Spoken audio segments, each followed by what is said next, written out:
Salve camaradas, o tema do vídeo de hoje é a luta de Nath Finanças contra o abuso dos bancos.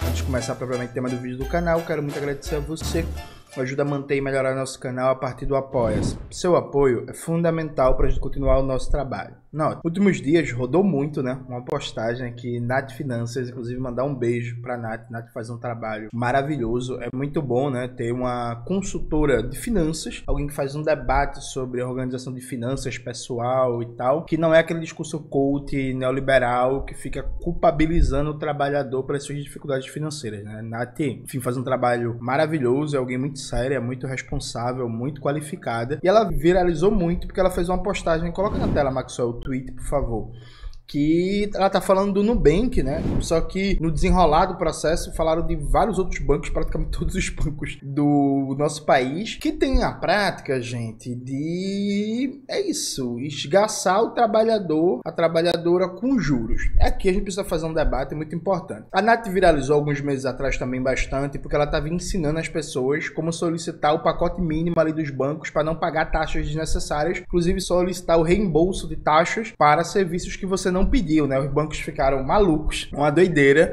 Teve até um projeto de lei, inclusive, que o Guilherme Boulos apresentou a partir da denúncia da Nath Finanças. Eu não sei nem se foi aprovado, como é que ficou isso depois. E agora, esse tema que a Nath levantou da questão dos juros, né? Que os bancos cobram no cheque especial, no rotativo, enfim, os juros para o consumidor no dia a dia. E aí, veja, gente, tem algumas questões aqui importantes. Vamos lá fazer um debate que é estratégico. O Brasil tem milhões de trabalhadores e trabalhadoras endividados e com nome negativado no Serasa. Até o começo do governo Lula 3, a gente estava falando de 70 milhões de brasileiros, sabe?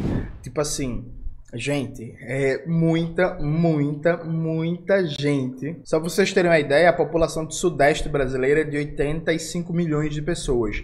Então a gente tá falando de quase a população do Sudeste inteiro, que é a região mais populosa do país. E aí o governo veio com o programa Desenrola. O Desenrola, até agora, só contemplou 10 milhões de pessoas, o que significa que ainda tem, coloca na tela aí, Maxwell, por favor, a própria notícia oficial do Desenrola, o que significa que ainda tem no Brasil 60 milhões de pessoas endividadas e com nome negativado. É um número altíssimo, né? Um número, assim, é um problema nacional gigantesco. E por que isso acontece? Há aqui duas pontas centrais. Quando a gente for debater endividamento das famílias e das pessoas, a gente olha para duas coisas. Primeiro, o custo do crédito e a capacidade da renda das pessoas de honrar os seus compromissos. Boa parte das dívidas desses 70 milhões de endividados no começo de 2023 estavam relacionados a dívidas com pagamentos atrasados de conta de água, conta de luz, conta de internet, enfim, de mercado, comida, gente, comida, sabe? Coisas do dia a dia.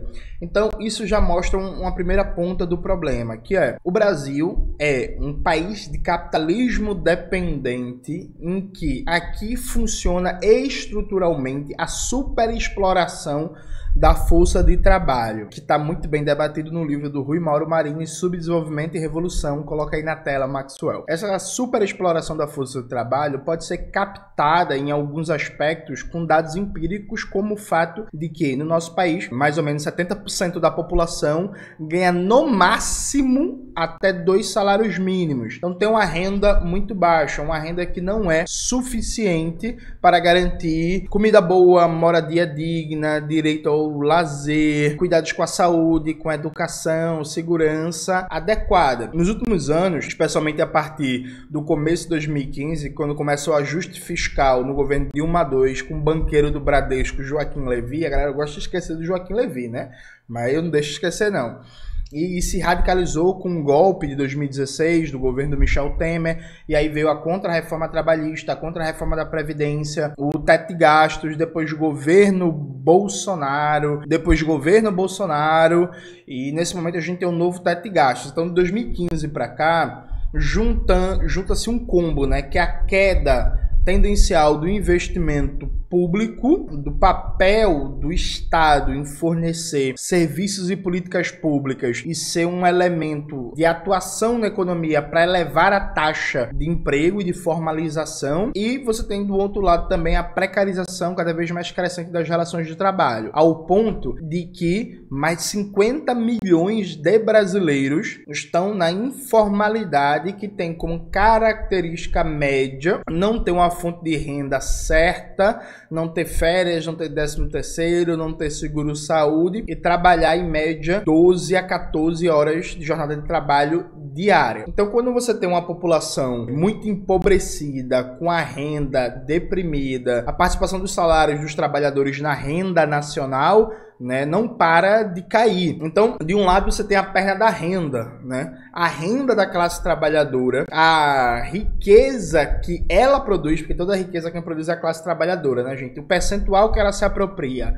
a partir do salário e a partir do investimento público, 2015 para cá, tem uma tendência de queda. 2015, veja, a gente está em 2024. A gente está falando de quase 10 anos já de tendência de queda, com algumas variações, com algumas mudanças, com algumas pequenas contratendências, mas uma tendência geral de queda. Então, quando você tem uma população se empobrecendo, com redução do poder de compra dos salários, com redução da renda da classe trabalhadora, com redução dos direitos trabalhistas, o enfraquecimento das condições políticas para a classe trabalhadora no conflito capital-trabalho se apropriar da riqueza que ela produz, há uma tendência natural ao endividamento, dado que as pessoas vão ter cada vez menos renda direta para comprar, vão precisar de crédito e vão ter cada vez menos renda, inclusive, para honrar os compromissos que assumiram, seja de uma dívida de mais longo prazo, o financiamento de uma casa, de uma moto, de um carro, de um eletrodoméstico, seja aquelas dívidas mais recorrentes, né? Conta de água, conta de luz, conta de internet e por aí vai. Isso por um lado. Por um segundo lado, aí que vem um elemento importante que a Nath está sempre denunciando, a gente tem um custo do crédito no Brasil, né, gente? Assim, hoje no Brasil existe um cartel dos bancos, né? Não existe concorrência no mercado bancário brasileiro. O mercado bancário brasileiro é hiperconcentrado, dá basicamente na mão do Bradesco, Itaú, Santander, Banco do Brasil e Caixa Econômica, que tem uma política, com alguma exceção da Caixa, muito parecida em termos de custo do crédito, em termos de taxas de serviço. E basicamente o brasileiro, tanto o brasileiro da classe trabalhadora quanto o brasileiro da classe média, é explorado, esganado, esgaçado pelos bancos. Inclusive você, que é micro e pequeno empreendedor, que é pequeno proprietário, assim, você é esfolado pelos bancos, né? A gente tá falando de taxas de juros que em alguns casos podem chegar até 500% ao ano, sabe? Eu conheço, para além de estudar isso, a famosa evidência anedótica, eu conheço gente que pegou, por exemplo, no período da pandemia e um pouco depois, com as dificuldades de 2022, pegou empréstimos e tal, e aí pegou empréstimo no valor de 5 mil e tava devendo 30 ao banco.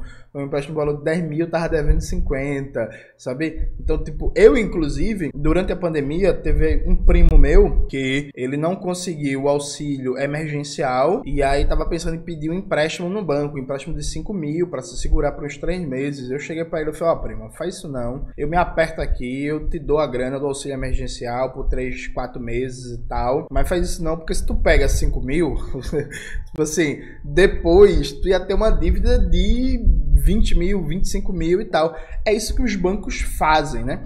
E eles fazem isso por uma série de motivos. Eles alegam que é pela alta inadimplência. Só que isso é mentira, porque até 2014 a inadimplência no Brasil estava muito baixa, porque a gente vinha num ciclo de alta formalização do emprego, o desemprego estava baixo, a economia não estava lá aquela Brastemp e tal, mas estava crescendo até 2004 e tal. Então, mesmo quando você tem baixa inadimplência, os bancos continuavam cobrando 400, 300, 200, 250% de juros no cheque especial, em empréstimos, o custo de juros de financiamento nas alturas e por aí vai. Então, assim, não é verdade que é por causa da inadimplência.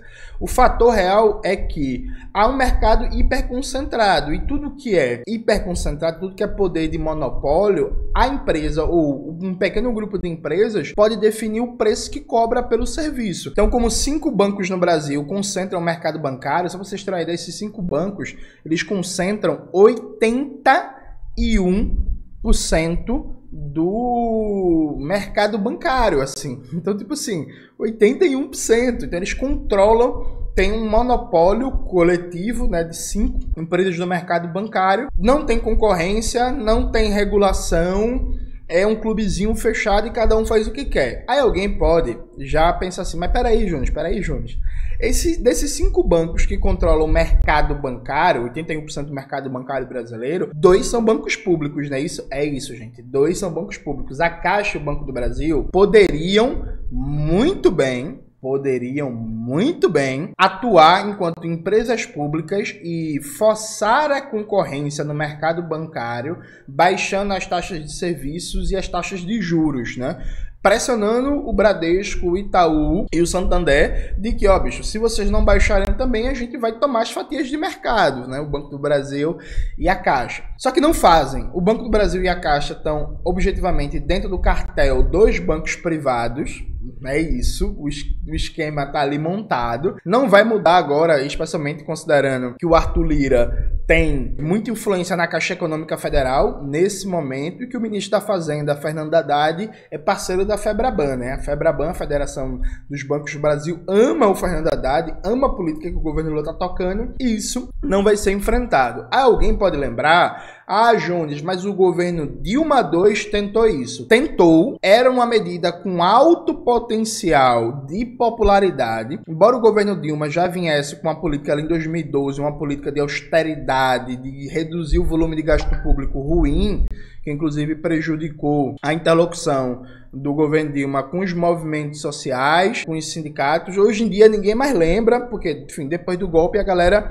meio que fez uma releitura do governo Dilma, mas assim, todo mundo era puto no governo Dilma 1, viu, gente, com Dilma, viu? Os sindicatos, o movimento estudantil, o movimento indígena, um bocado de gente do movimento negro. O governo Dilma 1 era um governo muito fechado, né? O Lula, ele tinha uma malícia, que o Lula, se ele não atendia a reivindicação, ele encontrava, tirava foto, conversava, aí botava o boné do movimento e tal. No governo Dilma 1 teve vários episódios, eu inclusive na época enquanto movimento estudantil presenciei algum deles e conversei diretamente com pessoas que presenciaram, que era assim, vai ter uma marcha de um movimento importante, sei lá, do movimento negro, e quer encontrar com o governo Dilma. Então, por exemplo, a Luísa Mercadante foi ministro-chefe da Casa Civil, né, do governo Dilma, ali em 2014, 2015. Teve vários episódios que teve marcha para Brasília, isso já no contexto de ameaça de golpe, viu? Marcha para Brasília, aí ia lá movimento negro, movimento indígena, movimento de mulheres, movimento sindical, e queria encontrar com o ministro-chefe da Casa Civil, porque na estrutura ministerial, o ministro-chefe da Casa Civil é alguém que é o cargo mais importante do executivo depois do presidente e do vice, né? E é meio que alguém que organiza a política do governo. E o Aloysio Mercadante simplesmente não recebia, tá ligado? Várias vezes aconteceram episódios em que a galera ia para Brasília tentar diálogo, interlocução, tentar pautar políticas públicas e simplesmente não era recebido pelos ministros, ou pelo ministro da Casa Civil, ou pela presidência, e era recebido por qualquer funcionário do ministério ou da Secretaria da Casa Civil que meio que pegava de maneira protocolar o documento e depois, não, beleza, fica tranquilo, depois a gente conversa. Isso foi a tônica todo o governo Dilma 1, todo o governo Dilma 2, então a presidenta Dilma não articulou bem essa medida com a sociedade, com os movimentos sociais, com os sindicatos e tal. E mesmo assim, era uma medida de altíssimo potencial que o governo não sustentou a pressão. O governo Dilma teve um mérito, inclusive Dilma é bem mais à esquerda que o Lula, mas tudo certo. O governo Dilma teve o mérito de pelo menos tentar. Só que quando ela viu a pressão do mercado, ela recuou. Mas ela poderia ter segurado. Ela não iria cair por causa disso, e o governo não caiu por causa disso, e o governo nem sequer, inclusive, esperou uma consolidação de uma posição positiva da sociedade frente a isso. Na época, o número de endividados não era tão alto como hoje, mesmo assim já era uma medida de altíssimo potencial de popularidade. Hoje é mais ainda, mas o governo Lula não quer fazer isso. O governo Lula apresentou um avanço que é importante, que é o Conselho Monetário Nacional, que o governo Lula tem a maioria, que é composto pelo ministro da Fazenda, Fernando Haddad, Simone Tebet, ministra do Planejamento, e pelo Campos Neto, determinou que o máximo que pode chegar a taxa de juros é 100% do valor da dívida original. Então, se você pega um empréstimo de R$1.000, você não pode pagar mais que 10 mil. Você só pode pagar 100% de juros em cima. Não é exagero dizer que os agiotas têm uma taxa menor de juros, né? O problema do agiota é que ele pode lhe matar, mas assim, tem taxa menor de juros. Então, veja, é um avanço. Inegável, é um avanço. Porque se você tinha taxas de juros que podiam chegar a 400, 300, 200%, um limite de 100% de taxa de juros, beleza, é isso, enfim, é isso, é um avanço. Só que é importante notar que esse avanço veio, inclusive, numa negociação com a Febraban, porque a própria Febraban viu que estava demais. Como o Brasil estava com a taxa de 70 milhões de pessoas endividadas e negativadas, e não há, no curto, médio prazo, nenhum cenário de boom econômico, de um crescimento econômico gigantesco que garanta tal nível de elevação da renda da população que essas pessoas negativadas vão naturalmente, né, quitando suas dívidas, a manutenção de tal nível de taxa de juros poderia causar problemas para o próprio mercado bancário. É como se fosse assim, meu irmão, a gente está explorando tanto que a gente pode ter problemas sistêmicos aqui de crédito, sabe? Então vamos dar um limite? Beleza, mas é um limite importante, sabe? Inclusive fica um informe aí, a Nath sempre fala disso, mas só reforçando. Se você pegou um empréstimo de 5 mil e já pagou 10 mil ao banco, não paga mais nada não, viu? Já quitou a dívida. E qualquer cobrança a mais, inclusive, dá para fazer reclamação formal e tal. O central aqui é debater o seguinte, veja, o Brasil hoje, como eu já mostrei para vocês, o Desenrola só atendeu 10 milhões de pessoas. E quando eu falo só atendeu 10 milhões de pessoas, eu não tô dizendo que 10 milhões é pouco, né, gente? Mas assim, tem mais de 60 milhões de pessoas endividadas, sabe? Então, assim, tem 60 milhões de brasileiros endividados e a tendência é não resolver esse ciclo de endividamento. Por quê? Veja, gente, a gente só resolve isso enfrentando as duas pontas da questão. Então a gente resolve isso elevando substancialmente a renda da população trabalhadora brasileira com ganhos reais significativos no salário mínimo, com aumento substantivo do investimento público e no oferecimento de políticas e serviços públicos, que alguns economistas, inclusive, chamam de salário indireto. Então, se você tem uma escola boa, uma saúde boa, você não precisa pagar uma escola privada e um plano de saúde, por exemplo, né? Então, essa fração da sua renda que iria para esse gasto já não vai mais. Então, assim, a elevação substantiva do salário, da formalização do emprego, da garantia de direitos e do investimento público, isso não está colocado, dentre outras coisas, por causa do novo teto de gastos, e também não está colocado enfrentar o cartel dos bancos, né? Eu, quando fui candidato ao governo do estado de Pernambuco, eu levantei o debate aqui de a gente recriar o BANDEP, né? O Banco Estadual de Desenvolvimento de Pernambuco, que foi privatizado, né? Começou no governo Miguel Arraes e foi concretizado de maneira definitiva no governo Jarbas Vasconcelos. Veja, eu acho fundamental nesse setor a gente comprar uma briga, inclusive disputando setores conservadores da classe média, particularmente pequenos proprietários, né? Chamando os bancos públicos para concorrer com os bancos privados, quebrando o cartel dos bancos, barateando mais o preço do crédito, barateando mais o preço dos serviços bancários. O Brasil continua tendo taxas de juros entre as maiores do mundo, né? Se você for comparar com a OCDE, por exemplo, com a média taxa de juros dos países da OCDE, o Brasil continua escandaloso, e aí com certos casos bizarros, né? Que a empresa operadora do cartão de crédito ou banco, que é dos Estados Unidos, que é da Alemanha, que é da França, que opera no Brasil, cobra 5, 6, 7, 8 vezes mais juros aqui no Brasil do que cobra no seu país de origem, tá ligado? Assim, nesse nível da coisa.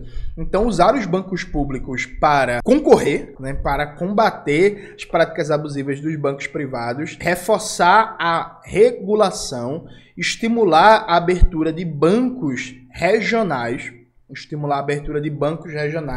inclusive o ideal seria criar uma dinâmica concorrencial mesmo, é isso, uma dinâmica concorrencial em que cada importante polo regional tivesse vários bancos de tamanho pequeno e médio concorrendo, barateando a taxa de juros e dos serviços bancários e as possibilidades de financiamento, né? Então, por exemplo, Petrolina e entorno é um polo importante do ponto de vista econômico no sertão de Pernambuco, né? Estimular a criação de bancos próprios naquela região, né? Caruaru e região no agreste pernambucano é um polo importante do ponto de vista econômico no estado e por aí vai. Além disso, voltar a ter bancos públicos em todo o Brasil, inclusive avançar na criação de bancos de desenvolvimento setorial. O BNDES é uma proposta de um banco geral de desenvolvimento, né? Mas seria muito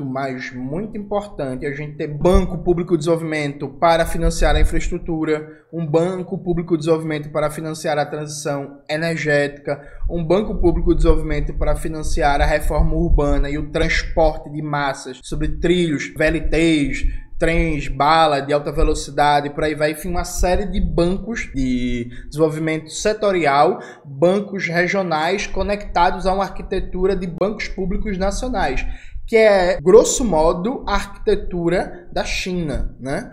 Você garante uma concorrência intensa desde um ponto de vista regional. Você tem vários bancos de financiamento nacional públicos, você tem vários bancos públicos setoriais, né, de bancos públicos nacionais de desenvolvimento, mas com um foco setorial, e você tem também uma forte regulação sobre o mercado bancário, uma predominância do setor público no ramo do crédito, né? E aí, claro, alguém pode dizer assim, ah, Jones, mas isso não está colocado na conjuntura brasileira e tal. Mas veja, gente, eu acho que se a gente tem 60 milhões de brasileiros endividados, e se a gente tem uma conjuntura política em que o projeto econômico tocado pelo governo não vai resolver isso, então esse problema vai persistir, na eleição de 2026, pode ter certeza, viu, que a gente vai estar falando de 50 milhões de brasileiros endividados, de economia negativado, de 60, de 40, de 70, 80, quem sabe, a depender de como for, mas assim, pode ter certeza que, a não ser que nenhum candidato fale, né? Se eu for candidato, eu vou falar, viu, gente? Eu vou trazer esse debate. Mas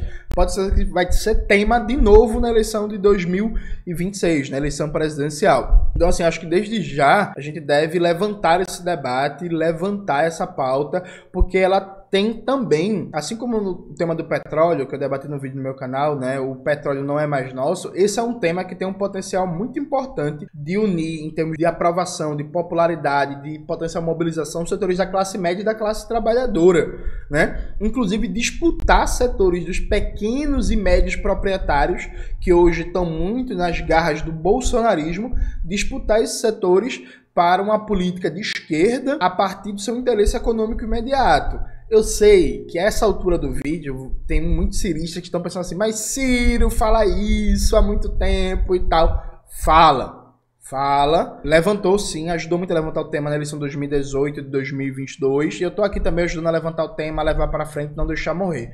Então veja, isso é uma pauta fundamental, né? É preciso dar uma solução estrutural para o problema que Nath Finanças vem combatendo aí com maestria e com brilhantismo. É preciso enfrentar, né, a superexploração da força de trabalho e é preciso enfrentar o cartel dos bancos e o domínio do mercado privado sobre o crédito no Brasil. Sem isso, infelizmente, a gente vai estar enxugando gelo e vivendo com ciclos permanentes de milhões de brasileiros endividados, negativados, humilhados e sem conseguir acessar o básico e o fundamental do consumo necessário para a dignidade humana. É isso, galera. Espero que vocês tenham gostado do vídeo hoje do canal. Não se esqueça de se inscrever no canal, ativar o sininho, curtir esse vídeo, compartilhar e tudo isso que vocês já sabem. Um beijo e até a próxima.